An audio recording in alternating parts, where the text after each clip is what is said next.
Olá pessoal, estamos aqui prontos para mais uma aula de Direito Constitucional, aula de número 6, né? Estamos chegando aí na metade do nosso curso. Só recapitulando para vocês que não participaram da aula passada, não assistiram à aula passada, tá certo? No modo síncrono, nós começamos a abordar o poder legislativo. Entramos naquela fase de abordar as funções do Estado. Por que é importante isso? Qual a ligação disso com a gestão pública? Certo? Nós vamos agora mostrar como se institucionalizou o poder legislativo a partir da Constituição de 88. Muitos podem dizer, não, tem muitas disciplinas de direito. Não, tem o suficiente no curso de gestão pública, uma vez que o direito é quem dá sustentação para a realização da gestão pública. Então, o direito é uma disciplina fundamental no curso de gestão pública. E na prática, para o tomador de decisão, ele não toma decisão sem o aparato jurídico.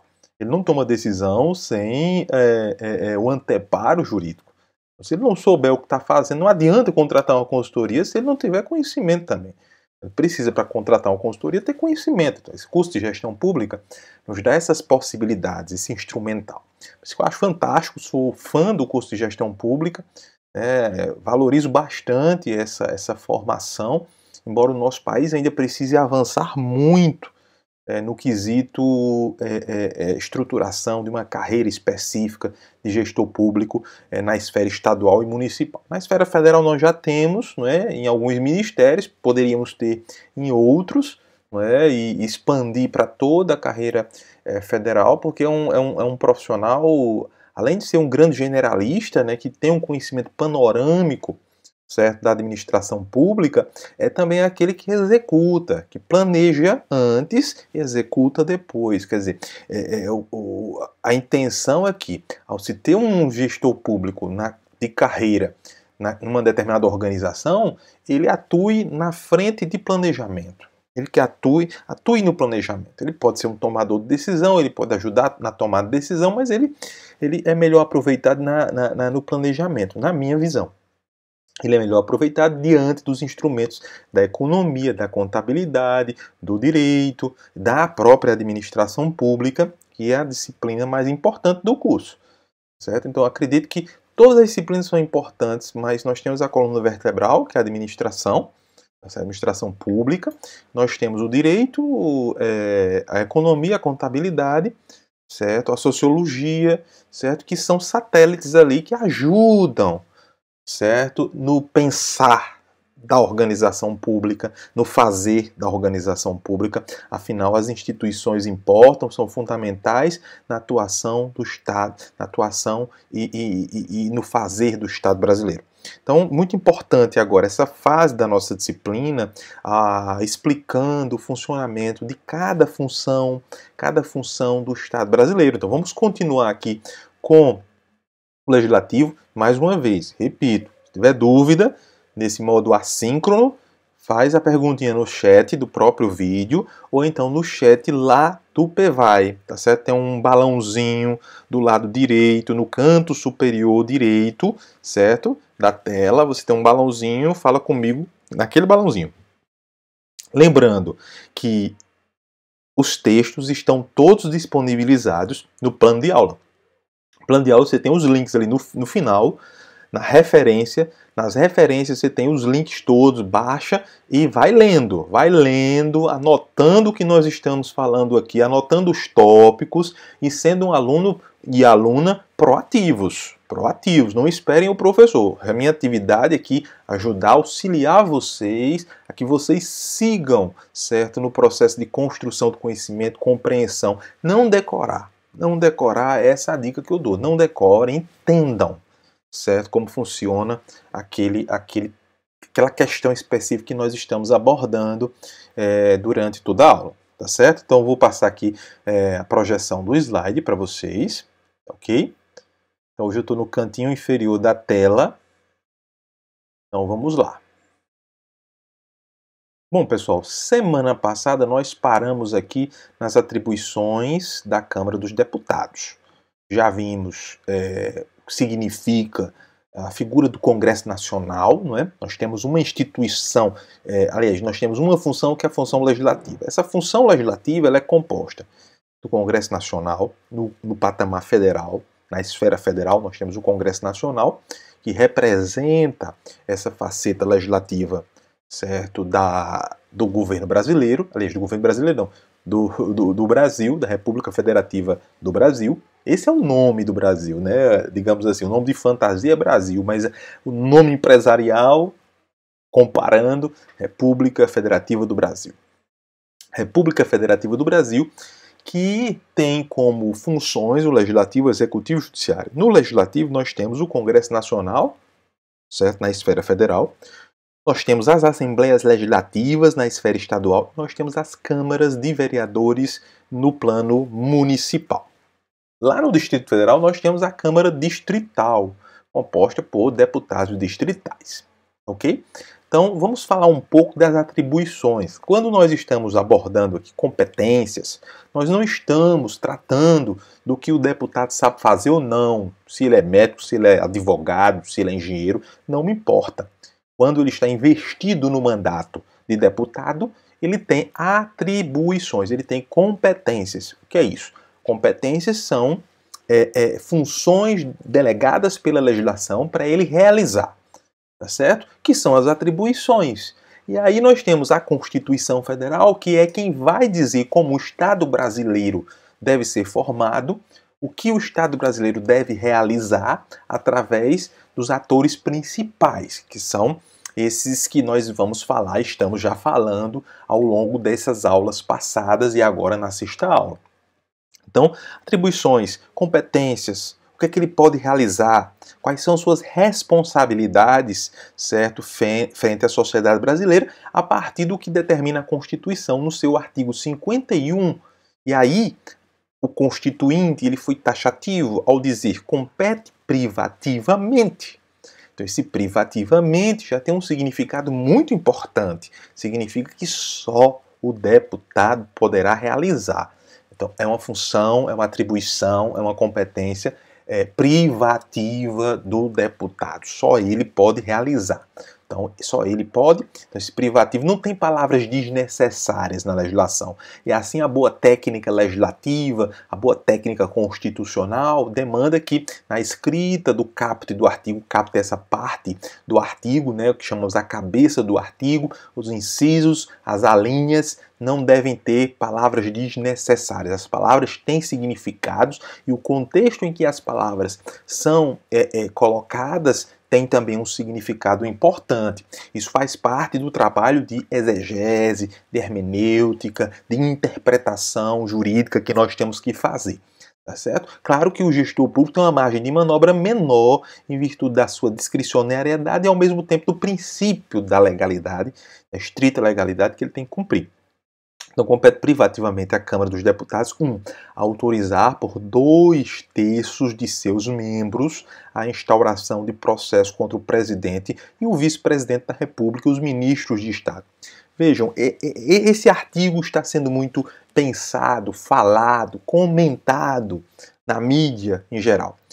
Via de regra, todos os presidentes eles são alvo, certo? Alvo de um processo. E um processo que seria o processo de impeachment. Veja, quem tem a prerrogativa privativa de autorizar isso é o presidente da Câmara. É a Câmara, consequentemente, o presidente que recebe pelo regimento este processo. E aí o artigo 51, no seu inciso 1º, fala que compete privativamente à Câmara dos Deputados autorizar por 2/3 de seus membros a instauração de processo contra o presidente. Então, quando o presidente da Câmara autoriza, certo, e começa a processar o processo o pedido de impeachment, aí vai para o plenário decidir, né? Por isso que fala, compete privativamente à Câmara dos Deputados. Estou falando que compete aí ao plenário, a uma comissão. E nesse caso específico de um processo, de um pedido de impeachment, aí cabe ao plenário autorizar por 2/3 de seus membros a instauração de processo contra o presidente e o vice-presidente da República e os ministros de Estado. Ok? Esse é um ponto importante. Pode ter milhares aí, cabe ao presidente da Câmara processar ou não. Há controvérsias em relação a isso, tanto é que alguns partidos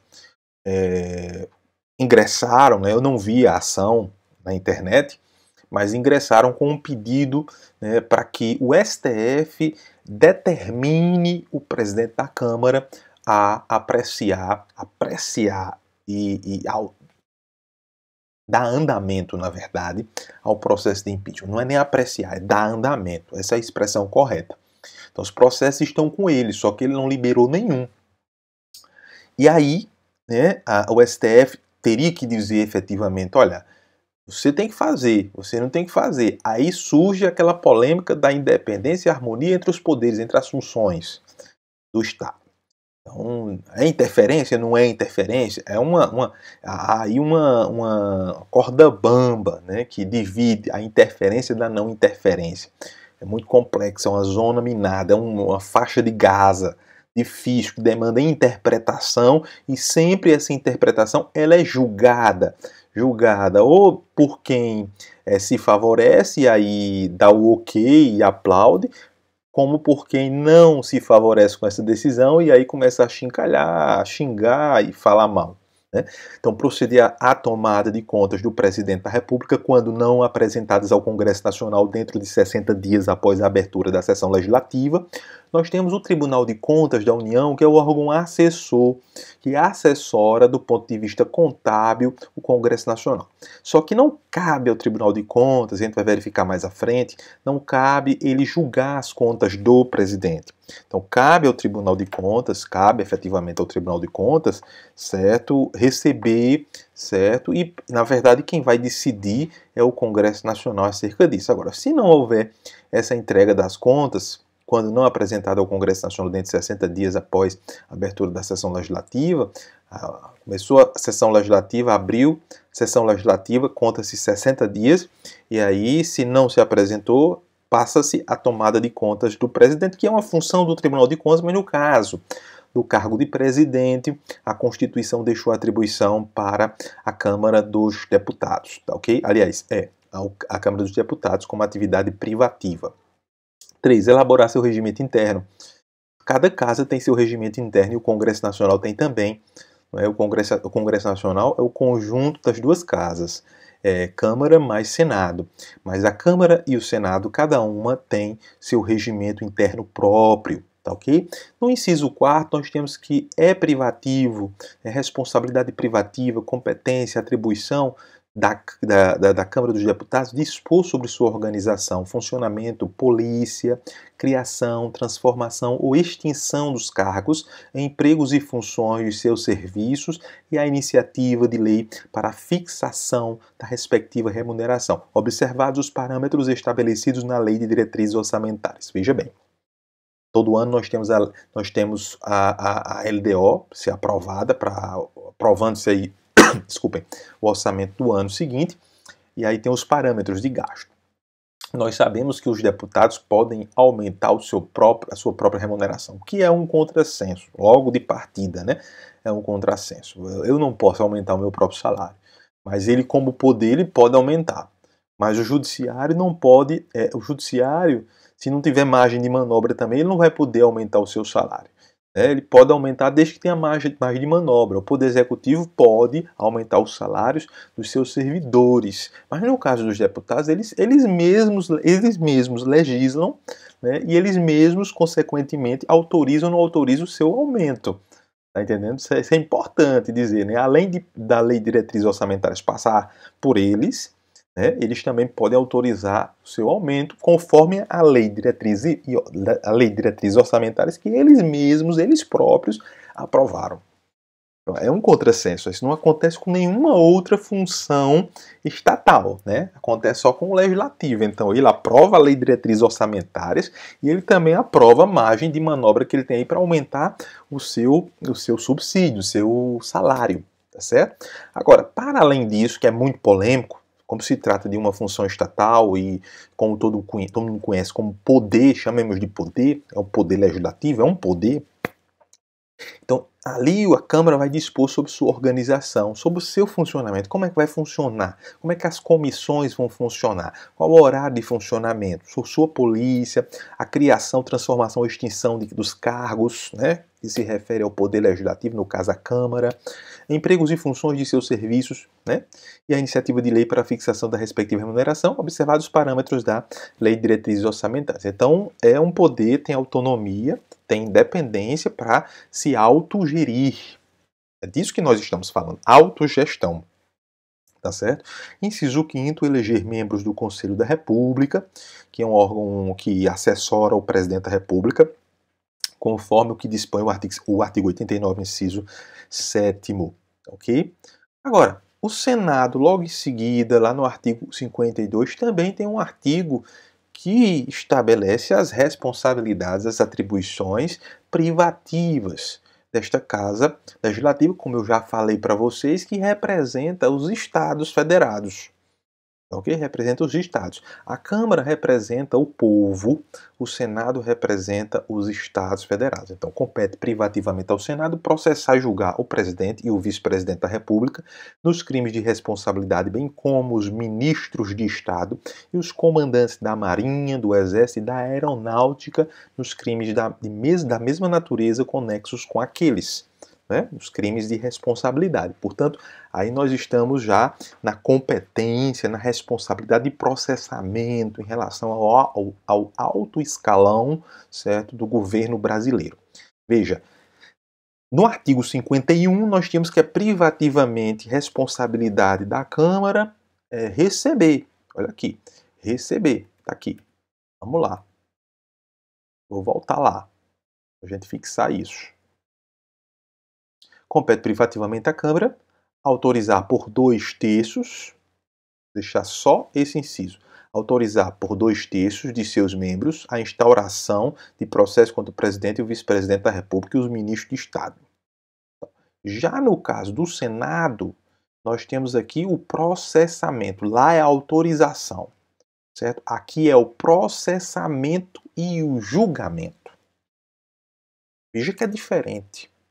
Lá nós temos a autorização. Veja, a Câmara autoriza.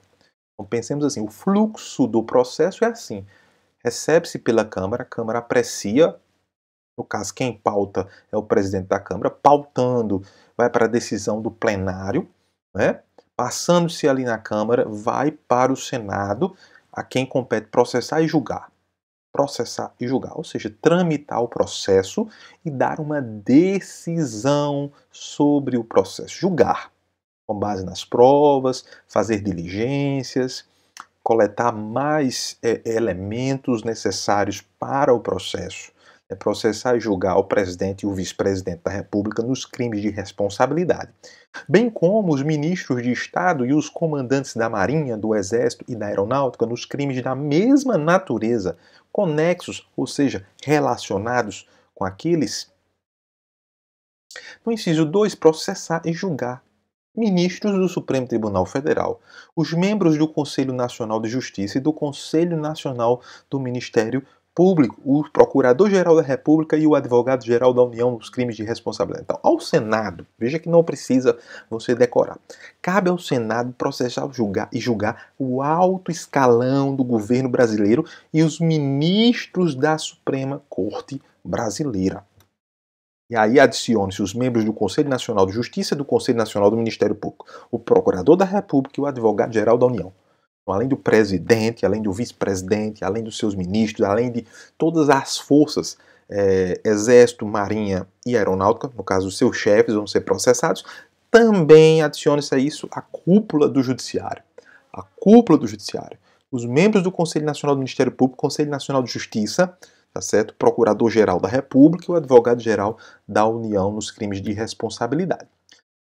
Para você entender, né, dado o escalão ser alto, digamos assim, no caso o Senado é o legislativo mais alto que nós temos, está na esfera mais alta que nós temos, apesar de não existir hierarquia entre os poderes, não há hierarquia, há uma espécie de equidade ali, equidade, cada um atua na sua esfera, isso é o que está claro, o que nós interpretamos a partir da leitura da Constituição, tá certo? Então ali o Senado só vai poder julgar, processar algo referente ao alto escalão do Judiciário, ao alto escalão do Ministério Público, ao alto escalão do Executivo. Então, inciso terceiro, aprovar previamente por voto secreto, após arguição pública, a escolha de. Veja, e aí nós temos uma responsabilidade que é dividida com o Executivo, certo? Como eu falei lá no início do nosso curso, nós temos a teoria dos freios e contrapesos. A gente reclama muito, olha, os ministros do STF são nomeados e tal. Eu tenho minhas críticas também, mas o modelo de Estado escolhido pelo Brasil tem como base a teoria dos freios e contrapesos, que é adotada em vários outros países democráticos, não é exclusivo do Brasil. Então, nesse caso, há uma divisão aí de responsabilidades. O Executivo indica, mas o Legislativo vai convalidar ou não a indicação do Executivo. Então, inciso terceiro fala que é privativo do Senado aprovar previamente do Senado, por voto secreto, após a arguição pública, ou seja, a sabatina, a famigerada e famosa sabatina, ou seja, aquela reunião onde o postulante ao cargo, a esses cargos que nós vamos ver aqui, certo? Ele vai se expor à sociedade através dos mandatários que ali estão, tá certo? Do Senado, e ali eles vão fazer perguntas referentes à área de atuação. Então, aprovar previamente por voto secreto após a arguição, ou seja, a sabatina pública, a escolha de magistrados nos casos estabelecidos nesta Constituição. Qualquer magistrado que for estabelecido esse tipo de escolha, no caso dos órgãos de cúpula do Judiciário, vão estar submetidos à sabatina. Ministros do Tribunal de Contas da União, indicados pelo Presidente da República. Veja, há ministros indicados pelo Legislativo e há ministros do Tribunal de Contas indicados pelo Executivo. Então, ele sabatina os do Executivo, tá certo? Então, governador de território, que não existe mais, presidente de territórios do Banco Central. Porque o território, na época, quando existia, não existia eleição de governador, ele era uma indicação, tá certo? Então, presidente e diretores de Banco Central, procurador-geral da República, titulares de outros cargos que a lei determinar. Então, veja, o Constituinte disse, olha, pode ser que mude lá na frente. Então vamos deixar uma linha ali, a linha F, a letra F, né, que deixem aberto a possibilidade de se instituir em lei outros cargos que necessitem do controle aí do Legislativo, através da sabatina. Então aprovar previamente, por voto secreto, após a arguição em sessão secreta, a escolha dos chefes de missão diplomática de caráter permanente. Os diplomatas, os embaixadores que vão prestar missão em outros países. Então, aprovar previamente, por voto secreto, após a arguição em sessão secreta, a escolha dos chefes de missão diplomática de caráter permanente. Tudo isso a gente está vendo muito durante o atual governo, né? Porque houve indicações de chefes ou intenção de indicar diplomatas para determinados países. Tudo isso depende de uma articulação política, não é tão assim hermeticamente fechado como está na Constituição. Claro que existem articulações políticas, interesses, né? Ninguém está sendo ingênuo aqui e dizendo, olha, não, é fácil, indica se vai, não. Tem articulação, o governo tem que sentir se o nome vai ser bem aceito e vai ser aprovado, que nenhum governo gosta de perder, né? Imagine, manda um nome para o Senado e o Senado não aprova. Agora nós vamos ter a apreciação, né, de uma indicação do presidente Bolsonaro, que indicou o ministro-chefe da AGU, né, o doutor André, para ocupar a vaga do Marco Aurélio, que se aposentou, certo, compulsoriamente, e aí ele vai ser apreciado, sabatinado no Senado. Acho que não tem data ainda marcada, vai passar por essa sabatina. Então o governo tem que sentir se aquele nome vai ser bem aceito, se não vai. Inciso 5º, autorizar operações externas de nada. Sim, e vai acontecer também com a recondução do Procurador-Geral da República, o Aras, né, que foi reconduzido e vai ser também sabatinado pelo Senado. Tanto é que passou agora no jornal, acho que ontem, né, passou no jornal, que ele estava fazendo um périplo, né, andando pelos gabinetes para amealhar apoio e tal. Então, ele mesmo sabendo que pode ser um tanto seguro, mas ele não está se sentindo tão seguro assim, por isso que ele está buscando apoio, né, junto aos senadores, né, indo de gabinete em gabinete, para falar um pouco e conversar e tentar angariar apoios, né? Autorizar operações externas de natureza financeira de interesse da União, dos Estados, do Distrito Federal, dos territórios e dos municípios. Então, veja, todo tipo de empréstimo internacional de qualquer ente da federação, União, Estados, Distrito Federal, territórios que não existem mais e municípios, tem que ser autorizado pelo Legislativo e especificamente pelo Senado, ok? Inciso 6, fixar por proposta do Presidente da República limites globais para o montante da dívida consolidada da União, dos Estados, do Distrito Federal e dos municípios. Fixar por proposta do Presidente da República limites globais para o montante da dívida consolidada da União, ou seja, um limite, um teto, certo? Para os estados também, para o Distrito Federal e para os municípios. É muito importante para que não se ultrapasse o regramento legal nacional acerca da execução fiscal, acerca de certos gastos públicos, de receita e despesa. Isso é fundamental para o controle contábil do país. Inciso 7º, dispor sobre limites globais e condições para operações de crédito externo e interno da União, dos Estados, do Distrito Federal e dos municípios, de suas autarquias e demais entidades controladas pelo poder público federal. Certo? Então, sempre no sentido de controlar os gastos dessas entidades. Inciso 8º, dispor sobre limites e condições para a concessão de garantia da União em operações de crédito externo e interno. Dispor sobre limites e condições para a concessão de garantia da União em operações de crédito externo e interno. Inciso 9, estabelecer limites globais e condições para o montante da dívida mobiliária dos Estados, a dívida pública dos Estados, do Distrito Federal e dos municípios. Inciso 10, suspender a execução no todo ou em parte de lei declarada inconstitucional por decisão definitiva do STF. Veja, cabe uma observação em relação ao inciso 10º. Por que nós temos essa possibilidade, essa prerrogativa de suspensão? Porque não cabe ao STF determinar essa suspensão, porque eu estou falando de dois poderes.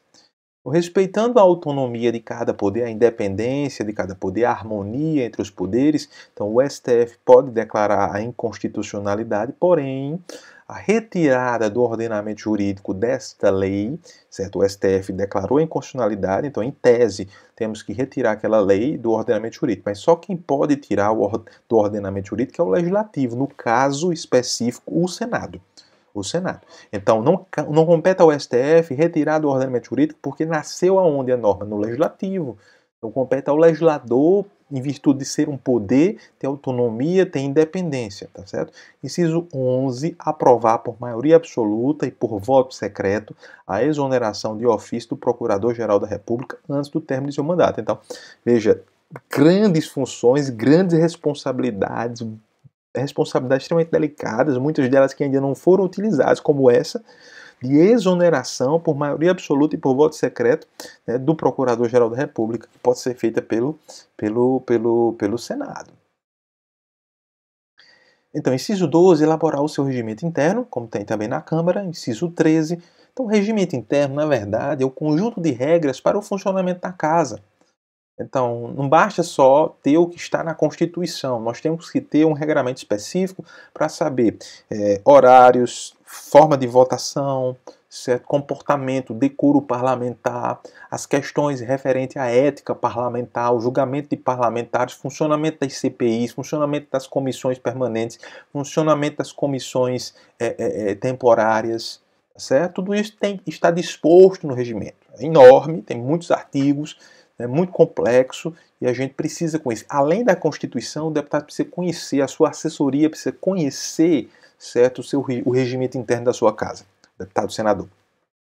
Então, dispor, no inciso 13, dispor sobre sua organização, funcionamento, polícia, criação, transformação ou extinção dos cargos, empregos e funções de seu serviço, mesma coisa da Câmara.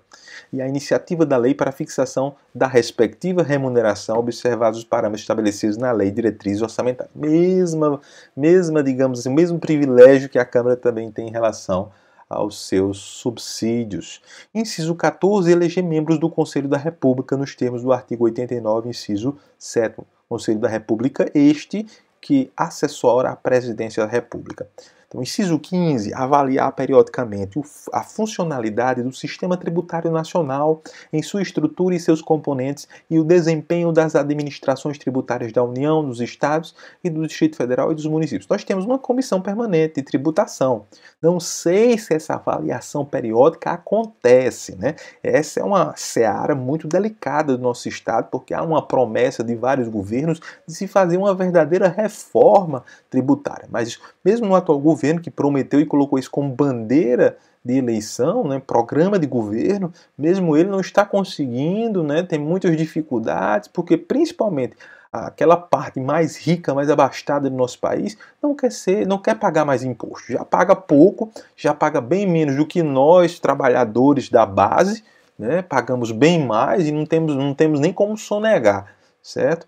E aí eles não querem, eles se negam e eles travam, vetam, digamos assim, essas iniciativas e complicam a vida de um governo que queira fazer, digamos assim, uma reforma tributária de verdade, né? Não algo cosmético, pontual, um imposto de renda, não, mas fazer uma simplificação acompanhada também de uma desoneração, de uma diminuição da carga tributária. Então é muito complexa, é muito complexo esse assunto, esse tema da reforma tributária, né? Mas é preciso ser enfrentado no nosso país, né? Porque em termos de carga tributária nós estamos aí entre os que cobram mais, digamos assim, né?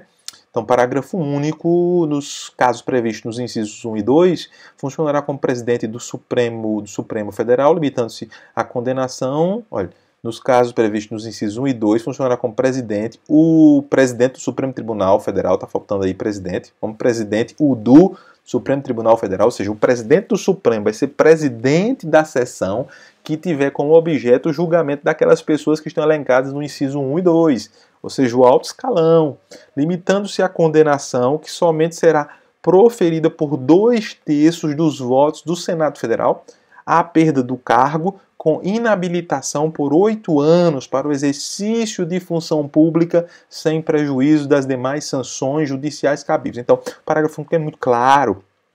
Nós temos uma sessão de julgamento ali. Então, quem preside a sessão de julgamento legislativo não é o presidente do Congresso, não é o presidente do Senado. O presidente do Senado ele exerce também a função do presidente do Congresso.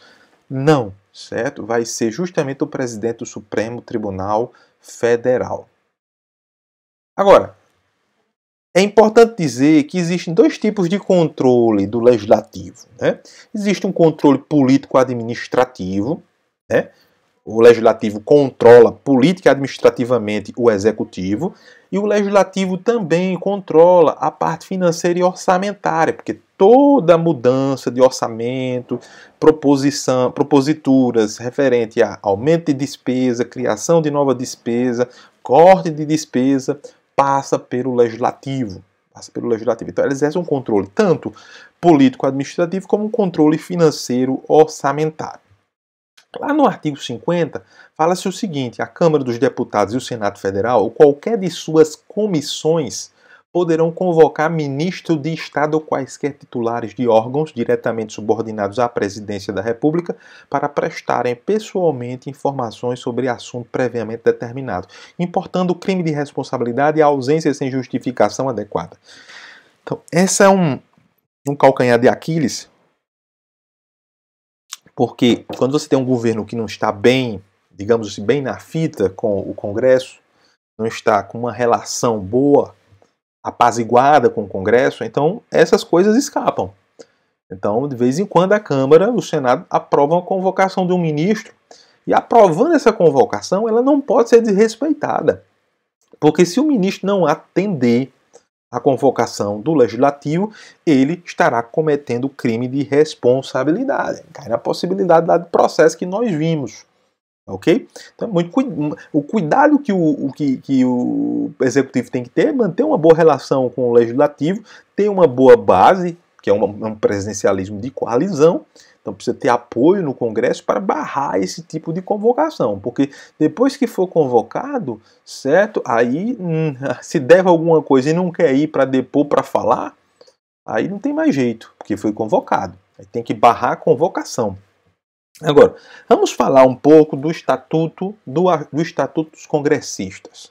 Lá no artigo 53 nós temos o seguinte: os deputados e senadores são invioláveis, civil e penalmente, por quaisquer de suas opiniões, palavras e votos. Veja, qual é a maior ferramenta de um legislador? Qual seria essa maior ferramenta, pessoal? Seria a voz, a fala, a argumentação, poder de fala.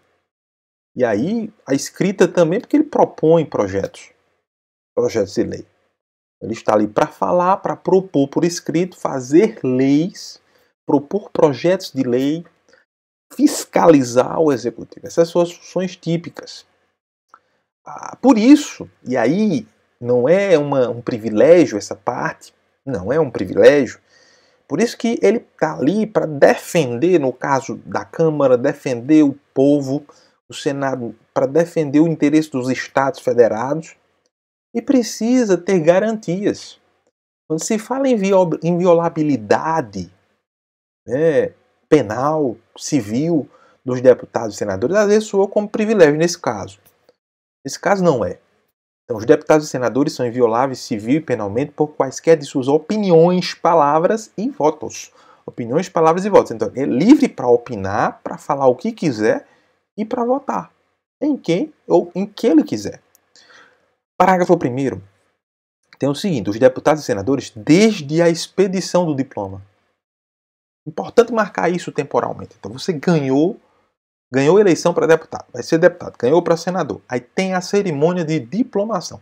Quando você recebe o diploma, você é quase deputado, mas já tem algumas prerrogativas. É quase senador, mas só não é totalmente porque ainda não está lá legislando. Mas você só poderá ser submetido a julgamento agora. Imagine você como deputado, você como senador, recebeu o diploma, a partir dali você está protegido, você está com o chamado foro privilegiado, que em tese é para proteger a instituição, mas está servindo para quê? Para proteger alguns criminosos, né? Alguns até que cumprem pena. É muito sério isso, muito sério. E esse debate ainda não foi finalizado. Precisa ser verificado, se bem que o STF já deu um avanço, entendendo que o que está dentro do foro privilegiado são as questões pertinentes ao mandato. Então, antigamente ia tudo, antes do mandato, durante o mandato.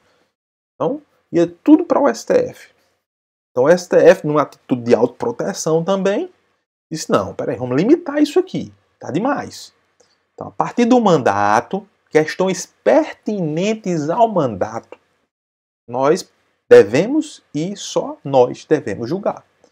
Coisas que não tem nada a ver com o mandato, vai para a justiça comum. Não tem sentido vir para o STF. E aí a decisão foi justa, foi correta. Então os deputados e senadores, desde a expedição do diploma, serão submetidos a julgamento perante o Supremo Tribunal Federal. Foro privilegiado. Então, o parágrafo 2º fala que desde a expedição do diploma, os membros do Congresso Nacional não poderão ser presos, salvo em flagrante de crime inafiançável. Outra garantia. Desde a expedição do diploma, os membros do Congresso Nacional não poderão ser presos, salvo em flagrante de crime inafiançável. Além de ser um flagrante, o crime precisa ser inafiançável. Você não pode caber fiança para aquele crime, não pode ser estabelecido fiança para ele ser inafiançável. Nesse caso, os autos serão remetidos dentro de 24 horas à casa respectiva para que, pelo voto da maioria de seus membros, resolva sua prisão. Ou seja, o que é que significa isso na prática? A Casa Legislativa poderá relaxar a prisão. Relaxar a prisão. Então, decreta-se a prisão, houve um crime flagrante, de crime inafiançável, o crime foi flagrante, é um crime inafiançável, certo? Então, foi preso. Então, em 24 horas, o processo vai para a casa respectiva e ela vai decidir pelo voto da maioria sobre a prisão. Permanece preso, certo? É relaxada a prisão, tá certo? É outro parágrafo polêmico, né? Coisas do judiciário, que tem relação com o judiciário, mandado de prisão do judiciário, mas que a Câmara tem prerrogativa de decidir sobre. Parágrafo 3º, recebida a denúncia contra o senador ou deputado por crime ocorrido após a diplomação, o Supremo Tribunal Federal dará ciência à casa respectiva, que por iniciativa de partido político nela representado e pelo voto da maioria de seus membros, poderá até a decisão final sustar o andamento da ação. Outra garantia. Veja, nós temos a possibilidade de recepção da denúncia pelo STF. Então, acompanhe o raciocínio. A partir do diploma, o deputado e o senador só poderão ser julgados no STF. Aí tinha um processo lá tramitando no judiciário, que depois que ele assumiu o cargo, foi para o STF. Chegou no STF, já estava no momento de denúncia. Ou seja, o Ministério Público já tinha oferecido a denúncia e o STF está no momento de receber ou não a denúncia. O que é a denúncia? A denúncia é a peça acusatória do Ministério Público, ou seja, a petição de acusação do Ministério Público Federal, estadual. Certo? Ou seja, é nesse documento que o Ministério Público acusa o indivíduo. Diz, olha, houve o cometimento de crime, mostra as provas, fala das circunstâncias, mostra o fundamento legal e pede o recebimento da denúncia e o devido processamento da ação penal. Então, recebida a denúncia contra o senador ou deputado, recebeu-se a denúncia por crime ocorrido após a diplomação. O Supremo Tribunal Federal dará ciência à casa respectiva. Então, imediatamente o tribunal manda um ofício para a casa da qual ele faz parte, dizendo que tem aquele processo, que houve o recebimento da denúncia, e por iniciativa do partido político nela representado e pelo voto da maioria de seus membros, poderá até a decisão final sustar o andamento. Em qualquer momento ali poderá sustar o andamento, ou seja, poderá ser suspenso o processamento ou o andamento do processo pela casa da qual faz parte o denunciado. Né? Mais uma garantia aí que pode ser lido como privilégio, digamos assim. Parágrafo 4º. O pedido de sustação será apreciado pela casa respectiva no prazo improrrogável de 45 dias do seu recebimento pela mesa diretora. Então, o ofício, toda comunicação que acontece entre os poderes para os deputados é via poderes através da presidência da mesa da casa respectiva, ou da Câmara ou do Senado. Então, a mesa diretora é quem recebe esses ofícios e notifica o plenário, ou o deputado interessado, ou o senador interessado.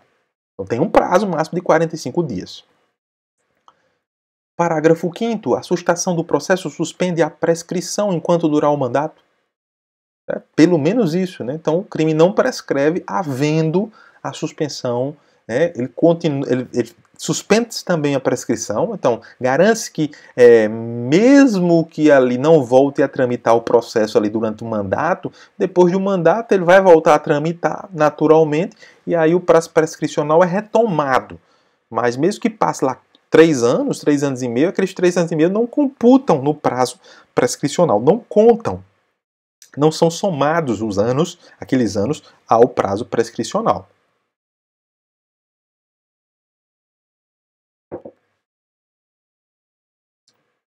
Enquanto durar o mandato, né? Então, parágrafo 6º, os deputados e senadores não serão obrigados a testemunhar sobre informações recebidas ou prestadas em razão do exercício do mandato, nem sobre as pessoas que lhes confiaram ou deles receberam informações. É como se fosse um segredo de profissão, né? O advogado que recebe seus clientes no escritório, o médico que recebe seus pacientes, o psicólogo que recebe seus pacientes. Então, você não tem o dever de informar.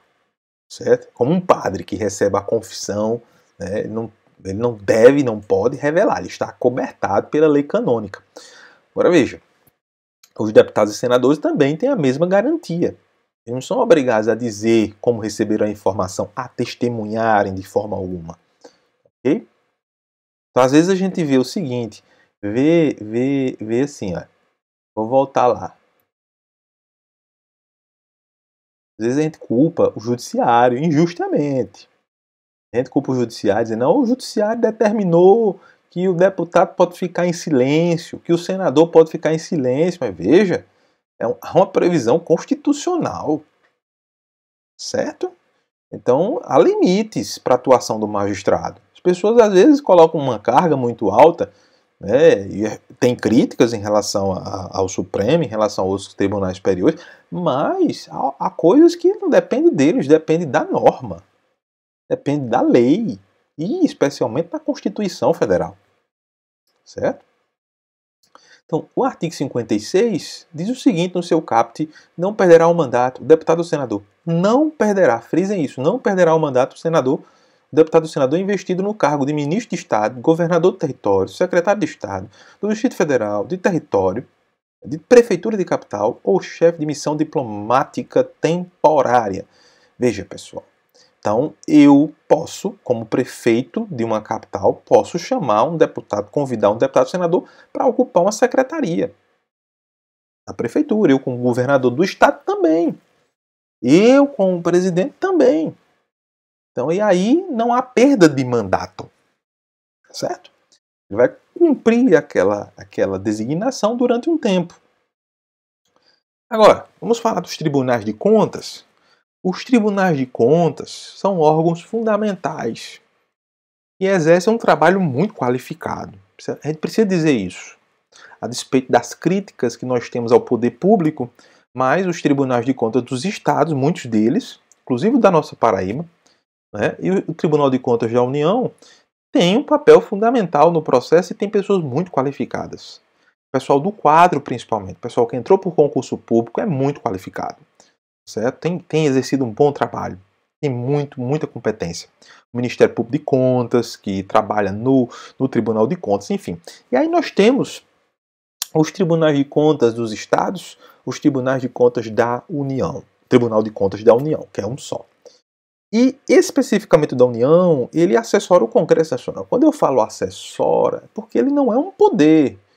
Ele faz parte do poder legislativo, certo? E ele é quem vai municiar o legislativo de informações fundamentais com decisões administrativas sobre as contas públicas referentes a verbas federais, certo? Então, assim, tem órgãos, é um órgão vinculado, certo? Vinculado ao legislativo, né? Não há hierarquia entre os tribunais de conta e o parlamento. Eles estão ali postos de forma isonômica, tá certo? Praticam, porque existe toda uma necessidade de independência, pessoal. Em tese, mesmo que você fale assim, olha, não, mas a gente sabe que não é bem assim, tudo bem, posso até concordar. Mas legalmente, o Tribunal de Contas tem que ter liberdade para poder decidir, porque ele é quem fiscaliza. Eu sei que é difícil, porque parte dos ministros do Tribunal de Contas é nomeado pelo Legislativo e parte nomeado pelo Executivo. Então tem uma carga de influência, sim, de fato, né? A gente tem que reconhecer isso. Também não vamos ser ingênuos, né? Praticam atos de fiscalização e controle de natureza administrativa. Veja, é um órgão administrativo. Apesar do nome tribunal, é importante dizer isso, apesar do nome tribunal, trata-se de um órgão de fiscalização, controle de natureza administrativa. Portanto, não tem jurisdição. Não tem jurisdição. Só o judiciário que tem essa jurisdição. Então, não exercem jurisdição, apesar da expressão tribunal. O julgamento deles é administrativo. Suas decisões não têm efeito de coisa julgada. Só quem tem efeito de coisa julgada, ou seja, transitou em julgado, transformou-se em coisa julgada, não pode julgar a mesma coisa, que já é coisa julgada. Só quem tem essa prerrogativa é um tribunal judicial. Certo? No caso do Tribunal de Contas, por ser um tribunal administrativo, qualquer julgamento dele não se transforma em coisa julgada, mesmo transitando em julgado. Não se transforma em coisa julgada de forma alguma. Agora, competência geral do Tribunal de Contas está no artigo 70 da Constituição. Nós temos lá no caput do 70 a fiscalização contábil, financeira, orçamentária, operacional e patrimonial da União e das entidades da administração direta e indireta quanto à legalidade, legitimidade, economicidade, aplicação das subvenções e renúncia de receitas será exercida pelo Congresso Nacional mediante controle externo e pelo sistema de controle interno de cada poder. Claro, cada poder tem seu controle interno. Estamos falando aqui do Tribunal de Contas que, na verdade, trata-se de um controle externo. externo. Perfeito? Estou falando do controle externo. Quando eu falo em Tribunal de Contas, eu falo de um controle externo. Quando eu falo das controladorias, estou falando de controle interno. A CGU, as controladorias gerais dos estados, dos municípios. Então é importante para a gestão da coisa pública nós termos controladorias internas. E são órgãos que estabelecem uma compliance ali, regras de funcionamento e de bom funcionamento, de boas práticas do órgão público. Isso é importantíssimo, até para filtrar aqueles processos que depois vão ser avaliados pelos tribunais de contas municipais, estaduais e federal. E da União, aliás. Portanto, a fiscalização contábil, financeira, orçamentária, operacional e patrimonial da União e das entidades da administração direta e indireta, quanto à legalidade, legitimidade, economicidade, aplicação das subvenções e renúncia de receitas, será exercida pelo Congresso Nacional, mediante controle externo e pelo sistema de controle interno de cada poder. Veja, a responsabilidade de exercício é do Congresso Nacional, que vai ser auxiliado pelo Tribunal de Contas da União. Então, parágrafo único. Prestará contas qualquer pessoa física ou jurídica, pública ou privada, que utilize, arrecade, guarde, gerencie ou administre dinheiros, bens e valores públicos ou pelos quais a União responda, ou seja, recursos federais, ou que, em nome desta, assuma obrigações de natureza pecuniária. Repetindo, quem prestará contas? Quem prestará contas? Que dinheiro vai ser fiscalizado? Dinheiro público federal. Prestará contas qualquer pessoa, física ou jurídica, uma organização, uma corporação, uma empresa, uma pessoa jurídica individual, certo? Uma pessoa natural, eu, por exemplo, recebo recurso do CNPq, por exemplo, ou da CAPES, é um dinheiro público federal, certo? Arrecadado pelo governo federal, repassado para a CAPES, para o CNPq, que repassa para mim. Então, eu sou fiscalizado por esses tribunais, certo? Então, prestará contas qualquer pessoa física ou jurídica, pública ou privada, que utilize, arrecade, guarde, gerencie ou administre dinheiros, bens e valores públicos ou pelos quais a União responda ou que, em nome desta, assuma obrigações de natureza pecuniária. O TCU dispõe de competência para julgar administrativamente as contas dos administradores e demais responsáveis por recursos públicos, no âmbito dos três poderes, União, Executivo, Legislativo e Judiciário, desde que esses recursos sejam recursos despendidos pela União, pelo orçamento federal, tá certo? Não é do Tesouro Estadual nem do Tesouro Municipal, é do Tesouro Federal. Não tem competência para julgar as contas do presidente da República, cabe oferecer parecer prévio. Aí, nesse caso, o Tribunal de Contas não julga a conta do presidente, diferentemente dos estados.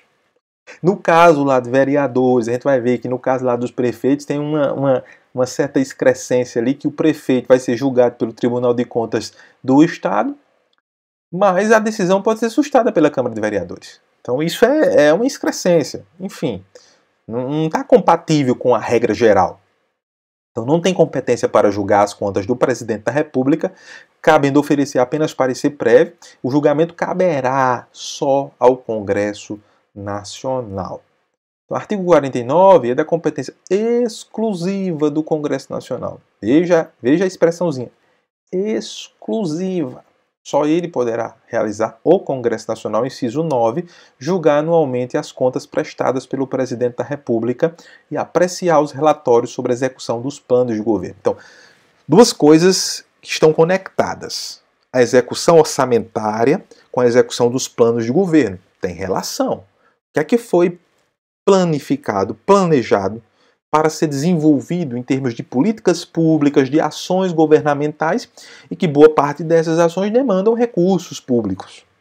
E aí você tem que ter ali um diálogo entre o que é realizado, efetivamente, o que é pago por essa realização. Por isso que foi sábio o constituinte originário ter escrito dessa forma a Constituição. Porque ele está lá no inciso 9, julgar anualmente as contas prestadas pelo presidente da República e apreciar os relatórios sobre a execução dos planos de governo. Importantíssimo isso.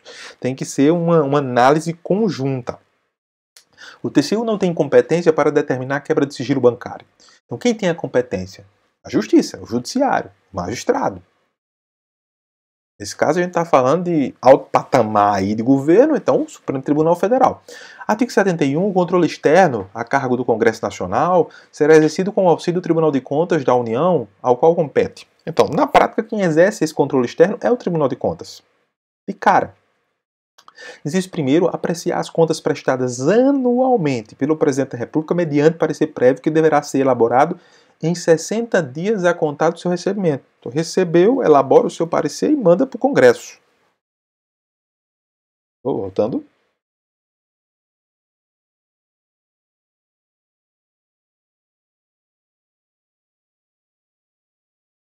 Então, inciso 2, julgar as contas dos administradores e demais responsáveis por dinheiros, bens e valores públicos da administração direta e indireta, incluídas as fundações e sociedades instituídas e mantidas pelo Poder Público Federal, e as contas daqueles que derem causa a perda, extravio ou outra irregularidade e que resulte prejuízo ao erário público. Estamos falando do Tesouro Nacional Federal.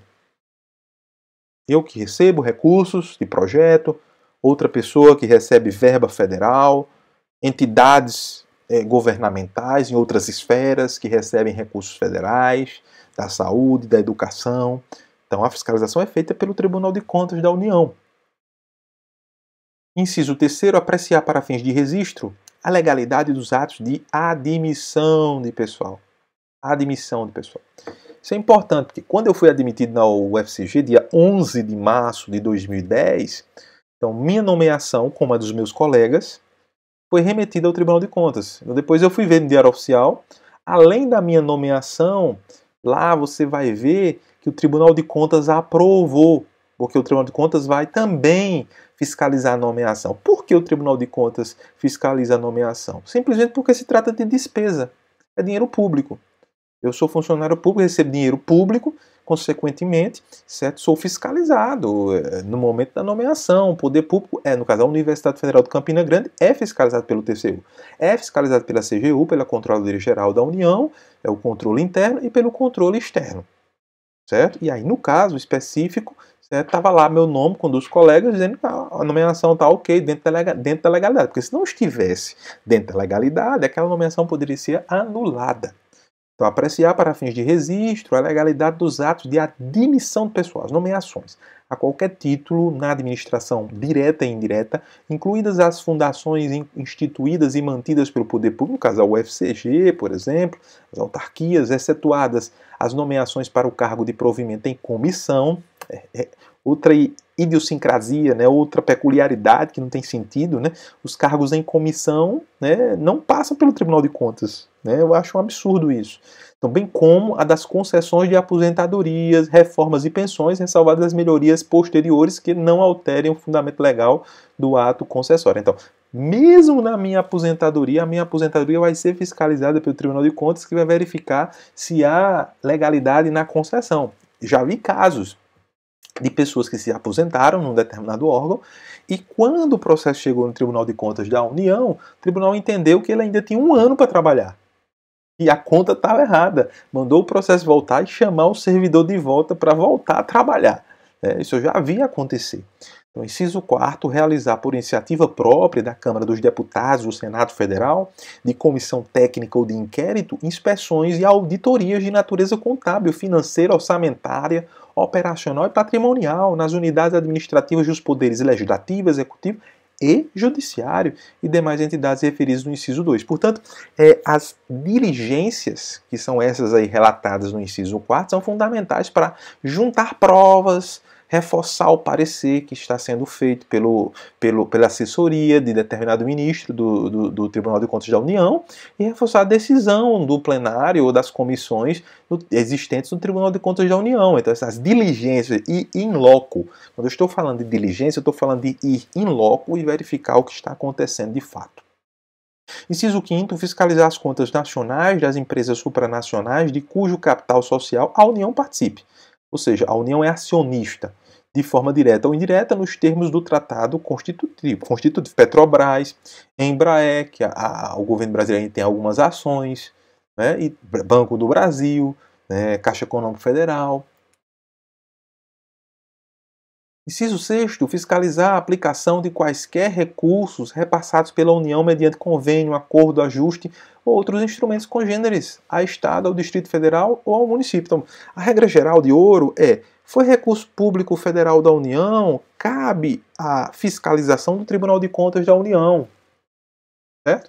Inciso 7º, prestar as informações solicitadas pelo Congresso Nacional por qualquer de suas casas ou por qualquer das respectivas comissões sobre a fiscalização contábil, financeira, orçamentária, operacional e patrimonial e sobre resultados de auditorias e inspeções realizadas.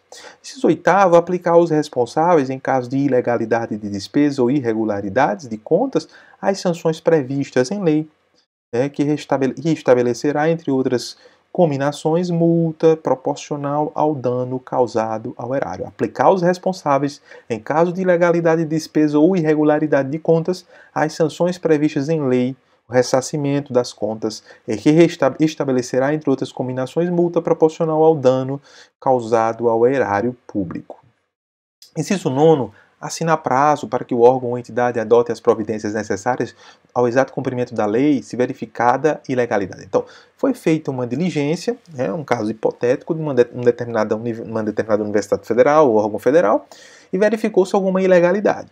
E aí o órgão pode sim dar um prazo para que ali seja resolvido. Aí quando fala-se aí no texto assinar prazo, significa, leia-se, determinar prazo, estabelecer prazo, adotar prazo para que o órgão ou entidade adote as providências necessárias ao exato cumprimento da lei, se verificada ilegalidade. Inciso 10º, sustar, se não atendido, a execução do ato impugnado, comunicando a decisão à Câmara dos Deputados e ao Senado Federal. Sustar, ou seja, retirar, se não atendida a execução do ato impugnado, comunicando a decisão à Câmara dos Deputados e ao Senado Federal. Então, essa sustação, essa retirada, é comunicada à Câmara dos Deputados e ao Senado Federal. Inciso 11, representar ao poder competente sobre irregularidades ou abusos apurados. Representar significa notificar, chegar a peticionar, a dizer, olha, está acontecendo isso em determinado órgão. Por causa disso que foi observado nas diligências, mostrando ali que tem provas efetivas. Então, representar ao poder competente sobre irregularidades ou abusos apurados. Parágrafo 1º. No caso de contrato, o ato de sustação será adotado diretamente pelo Congresso Nacional, que solicitará de imediato ao Poder Executivo as medidas cabíveis. Aí veja, foi verificada uma irregularidade, então o Tribunal de Contas determinou a sustação do ato, ou seja, que seja resolvido ali. Então, está representando, determinando, solicitando educadamente que o órgão suste, retire aquele ato ilegal.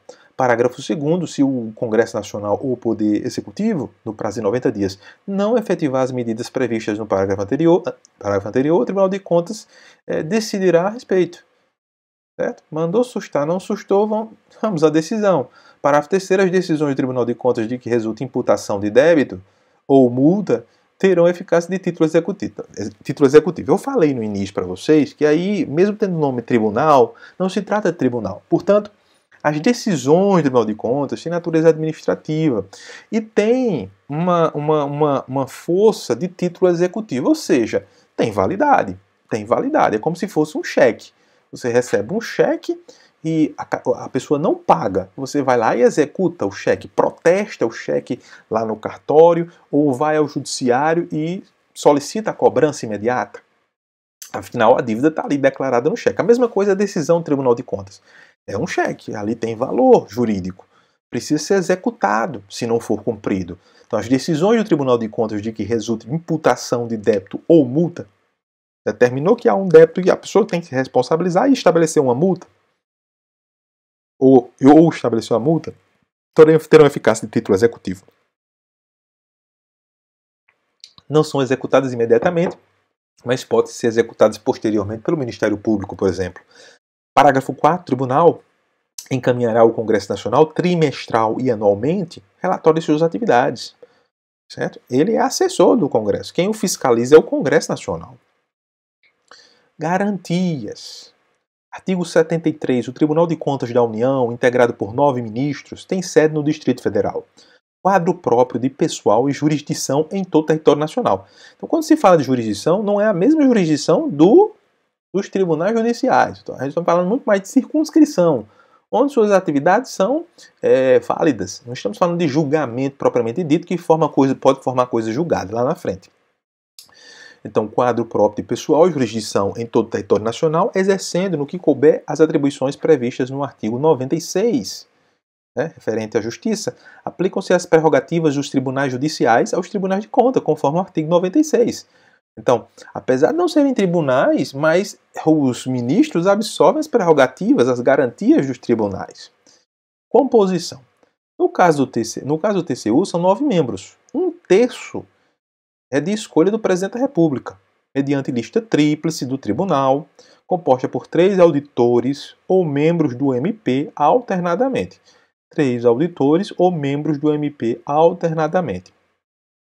2/3 escolha pela Câmara. 1/3, veja que a escolha é relacionada ao pessoal de carreira. O 1/3 de responsabilidade do presidente da República é relacionado ao pessoal de carreira. Já os 2/3 referente à escolha da Câmara não tem restrição, certo? Critérios: merecimento ou antiguidade, né? O merecimento geralmente para aquele que não é da carreira, né? Pessoa que tem merecimento. Merecimento por quê? Principalmente porque atua na área, tem um grande conhecimento contábil, econômico, pode ter uma função de relevância, uma atuação de relevância no Tribunal de Contas, ou antiguidade para os servidores de carreira, principalmente, né?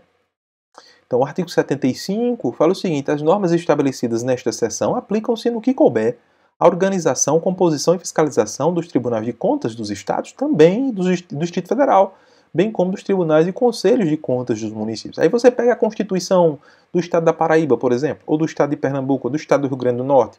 Então, é basicamente uma cópia da Constituição Federal, nesse aspecto aí, no que se relaciona ao Tribunal de Contas, a formação do Tribunal de Contas, suas responsabilidades, suas atribuições. Então, parágrafo único: as constituições estaduais disporão sobre os tribunais de contas respectivos, que serão integrados por 7 conselheiros. Então, a própria Constituição já estabelece, já fecha ali a quantidade de conselheiros e deixa os estados vinculados. Os tribunais de contas municipais não poderão ser criados pelas câmaras. Não, pelas câmaras não. Sim pelas assembleias legislativas. O STF reconhece a criação de TCMs pelos estados e não pelo Congresso, ou seja, pela Câmara especificamente. Que na Paraíba já tentaram criar 2 vezes, mas não logrou êxito. Eu não vejo necessidade para nós termos um Tribunal de Contas municipais. Eu não vejo necessidade em termos de gestão. Eu acho que seria um gasto desnecessário. No artigo 31, parágrafo 2º, o parecer prévio emitido pelo órgão competente sobre as contas que o prefeito deve anualmente prestar só deixará de prevalecer por decisão de 2/3 dos membros da Câmara Municipal. Eu acho isso aí um absurdo total. Então, um órgão que é técnico decidiu que as contas não devem ser aprovadas, aí poderá deixar de prevalecer, ou seja, ser sustado, revogado por decisão de 2/3 dos membros da Câmara Municipal. Eu acho que realmente não tem justificativa, eu não consigo justificar esse dispositivo legal. Então vamos começar, que horas são aqui? Vamos começar a falar um pouco do processo legislativo. Nós vamos desenvolver isso mais na próxima aula. Então nessa aula aqui nós fechamos aqui as atribuições do Congresso Nacional, Câmara, Senado e também as responsabilidades e prerrogativas do Tribunal de Contas da União, órgão assessor, certo, do Congresso Nacional, na seara contábil, orçamentária, tá certo? Que é também uma atividade típica do Legislativo. Agora, outra atividade típica do Legislativo é o processo legislativo. O que é o processo legislativo? Nada mais é do que o momento, o ápice de uma casa legislativa, que é a produção de uma lei, que muda os destinos das pessoas, influencia nas vidas de cada um de nós e das instituições também. Nós temos algumas modalidades, né? A modalidade ordinária, que nós vamos ver, que a boa parte é ordinário, isso é comum, é um rito comum. Sumário, um rito mais rápido, mais acelerado. E ritos especiais para emendas constitucionais, leis complementares, leis delegadas, leis financeiras, a LOA, a LDO, certo?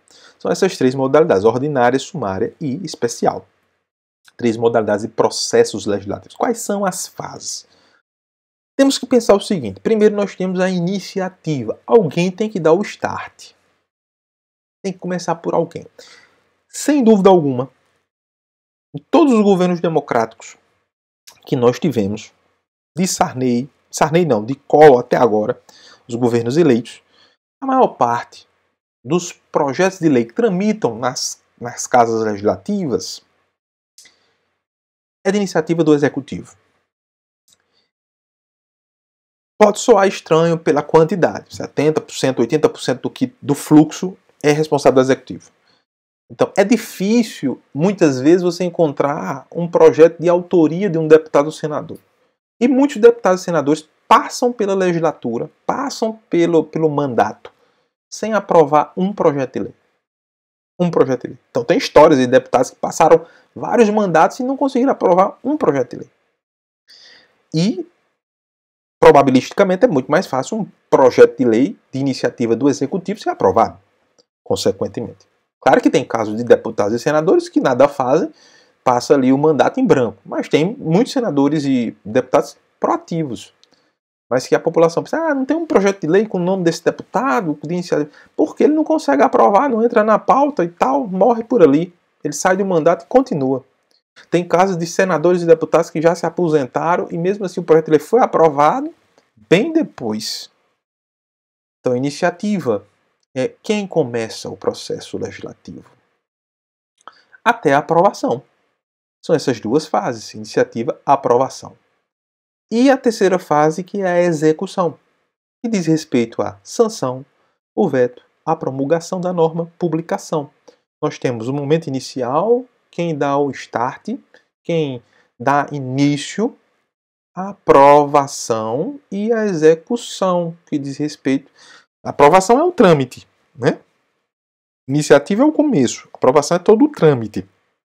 A execução, o momento final de sanção, de veto, promulgação da norma, publicação. Então, iniciativa. Pode ser iniciativa do Poder Legislativo, pode ser de iniciativa do Poder Judiciário e pode ser de iniciativa do Presidente da República. Então, as três funções, os três poderes podem ter iniciativa de um projeto de lei. Legislativo, Judiciário, Presidente da República. Ok, pessoal? Bom, pessoal, olha só, acho que está suficiente aqui para nós na noite de hoje. Então, dá uma olhada no nosso material, dá uma estudada. Nós vamos ter mais 2 aulas para frente. Aí, em seguida, vamos ter um teste, uma atividade, tá certo? Então, vão estudando, não esperem, vão lendo, trazendo as dúvidas, tragam as dúvidas. Coloca a dúvida no chat daqui, né, do vídeo, e também no chat lá do PVAI, tá ok? Então, espero que você tenha compreendido, entendido a função do Congresso Nacional, a função da Câmara, do Senado, do Tribunal de Contas. Agora nós estamos vendo o processo legislativo. Tudo isso tem uma relação intrínseca com a gestão pública, é fundamental nós conhecermos todas essas variáveis e variantes para entendermos o funcionamento da gestão pública. Então, tenha um bom dia, um bom final de semana, até a próxima semana, se Deus quiser.